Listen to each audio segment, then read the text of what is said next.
Okay, fifth grade, we are on lesson 3 and we are multiplying fractions today. Today we're going to actually multiply whole numbers by fractions. Now, I know you're going to be really tempted right now to fast forward through this portion of the video. I'm going to ask you to actually not do that because I want to share with you some ideas that you're going to need to know and understand in order to multiply fractions. So I'm going to cover up our paper here for a minute, and I've got my red pen, and a red pen means that you're going to just watch for a minute and you're going to listen, okay? Because there's some things I want to talk to you about. So we have some rules in math. They're actually called properties, and one of our properties is called commutative property. And the commutative property, or we could think of a property almost like a rule, or kind of a math truth, if you will. And the commutative property says this, that in both addition and multiplication, because those are related operations, that we can switch the numbers and it's not going to change its value. So for example, 2 times 6, I'm going to get the same answer as 6 times 2. Okay, same idea with addition. 1 plus 3 is going to be the same answer as 3 plus 1, okay? So our commutative property is going to always apply to multiplication and addition. Today, when we are multiplying fractions together, you're going to see that this is also true when it comes to this idea of fractions. So I want to talk about, like, let's use an example here. Let's say that I have 2/3 and I'm multiplying this times 6, okay? You're going to see that they want us to be flexible in our thinking today. They want us to be able to kind of switch some numbers around. But there is one number that we're never switching around. And the number that we are not going to be switching around is the denominator.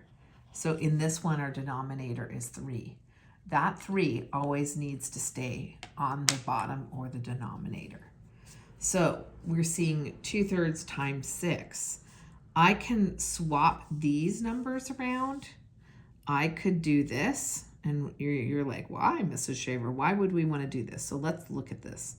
Okay, I could say instead of 2/3 times 6, I could say 6/3 times 2. Why would I want to do that? Why would that be any easier? Well, let's look at that for just a second. 2/3 times 6. What is that saying? That's like saying 2/3 plus 2/3 plus 2/3. It's saying that 6 times, right? Okay, so I'm going to kind of write that out. Bear with me here for a second. I'm going to put the other one over here, 2/3, okay? So we're going to look and see what happens, okay? So this is this problem, 2/3 times 6. This is me using commutative property. So let's use our logic here. This also means division, so what does this mean? This means the same as 6 divided by 3, which is like basically what? That equals 2. And then this is times 2. And what would our answer be? It should equal 4, correct? Okay, so let's look and see, do I get the same if I do this over here? So 2, 4, 6, 8, 10, 12 divided by 3. What is that going to give me? 4. I ended up with the same answers, but which problem is a little easier to think about? This one could have been 2 times 6 is 12 thirds. Not too difficult, but do you see how this is a little bit easier to see that 6 divided by 3 is 2 and 2 times 2 is 4. So we can use commutative property today. You're going to see that. We cannot move the denominator around. We cannot do that. So let's look at another example. I'm going to switch this paper here for a minute. Boom. Let's just look at another example. What if I gave you something like this? 2/3 of 24. And we know that 2/3 of 24 means 2/3 times 24, okay? So this would look like this. What if I used that commutative property? Could I shift this 3 over here and use it as the denominator? For example, could I do this instead of 2/3 times 24? Could I do 2 times 24 over 3? Could I do that instead? Does that problem become a little easier? Well, I know that 24 divided by 3 is going to equal what? Hopefully you're saying 8. And so this becomes 2 times 8. Okay, I do get the same over here because I'm multiplying 2 times 24, but that is 48 divided by 3. And I can do that, but do you see that takes a lot more work? I'm going to say 2 times 8 is 16. I know that I'm going to get 16, but I have to go down here and do 48 divided by 3. It's going to give me 1. And I am going to end up with 16 as my answer. I'm going to get the same answer. But do you see how using that commutative property could simplify or make some problems a little easier? So we're going to kind of see that and practice that on today's page. So thank you for not fast forwarding. Thank you for listening. Let's take a look at today's page. So there's a couple things we're going to be seeing today. So we're using our tape diagram over here. And then over here, you're going to see some things that look a little bit confusing, but we don't need to be confused by them. We have our tape diagram. We know that we said the 40. This is always showing our total, what we're trying to find the amount of. This is saying 1/5 of 40, which is what we're doing here. And so when we have our 40, we take it, we draw our tape diagram, and then our denominator tells us how to partition or cut the tape diagram into. So we've got 5 equal parts. We also said yesterday that each part is 40 divided by 5.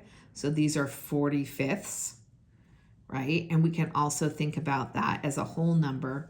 40 divided by 5 would be 8. So each of these is worth 8, right? And we're trying to find 1/5 of that. So hopefully in your mind, you're thinking, well, that's going to be 8. So we know that that is going to be our answer. What do all these blanks mean?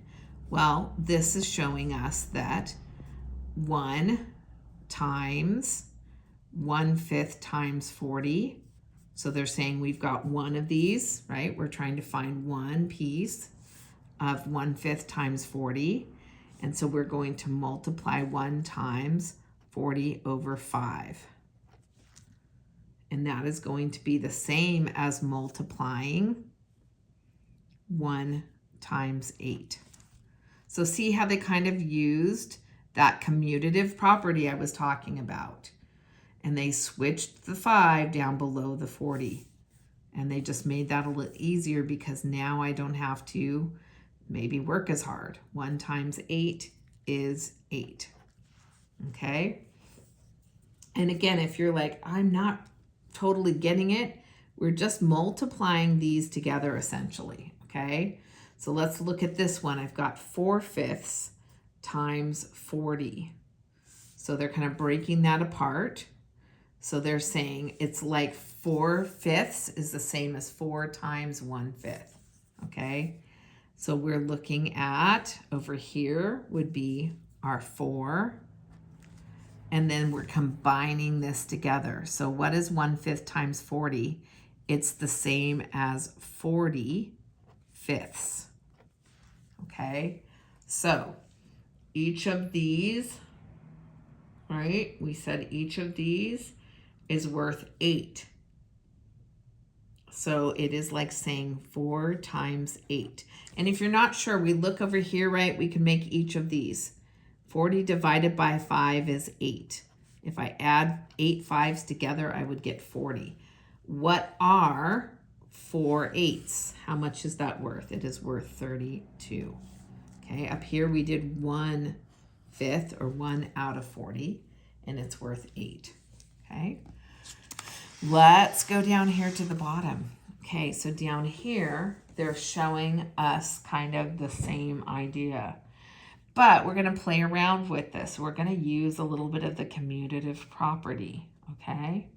So if I'm looking at this and I'm thinking about this, right, I can sometimes swap things around. This time I think I'm just going to keep it. So what is 2 times 7? It is 14. And our denominator is 9ths. 14 ninths. Okay, so it says we're going to write it as a whole number when possible. It doesn't ask for a mixed number, so we're going to keep this one improper, right? So we have 2 ninths times 7 is the same as 2 times 7 ninths. They want us to be able to see there's that flexibility where we can move these. We can move that 9 over here to make a fraction or keep it over here to make the fraction. Okay, let's look at this one, right? I have 5/8 times 32. So I'm looking at this and I'm thinking to myself, okay, I think I'm going to try the 8 under the 32. My 5 and my 32 have to stay on the top. So I could say 5 times 32 eighths is going to be the same as this.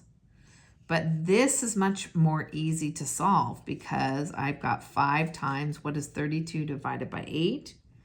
It is 4. So really we're doing 5 times 4 and it equals 20. So do you see how it's a little easier than having to do, like I can't do anything with this 5/8. It would be like I'd have to add it together 32 times, or I could multiply 5 times 32, but that's going to take much longer. Whereas if I just switch my 5 and my 32, or essentially I move my denominator below the 32, it now creates this division and it kind of simplifies our problem, okay?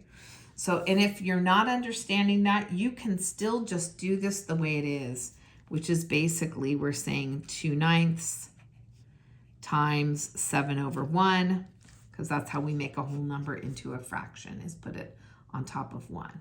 And you can just multiply straight across. So that's another method you can use. If what I'm showing you doesn't make sense, you can just multiply straight across. Okay, let's look at this next one. I have 5/6 times 5. Let's try that method I was just showing you up here. We have 5/6 times 5/1. Multiply across. This is 25, and this is 6. Okay, so looking here at this one, I can see that we have 3/4 times 28/1, right? But I also have the commutative property. So I could also switch some things around here. I could swap this and I could say 3/1 times 28/4. How would that be easier? Well, that is a little easier to solve because now I have 3 times, what's 28 divided by 4? 7. So you see how using that commutative property can help sometimes simplify the problem. So 3 times 7 is 21. So our answer is 21. Oops, I forgot to fill in the answer over here, which is 25 sixths. So, all right, we're going to be practicing more. Hopefully I didn't confuse you and you learned something new.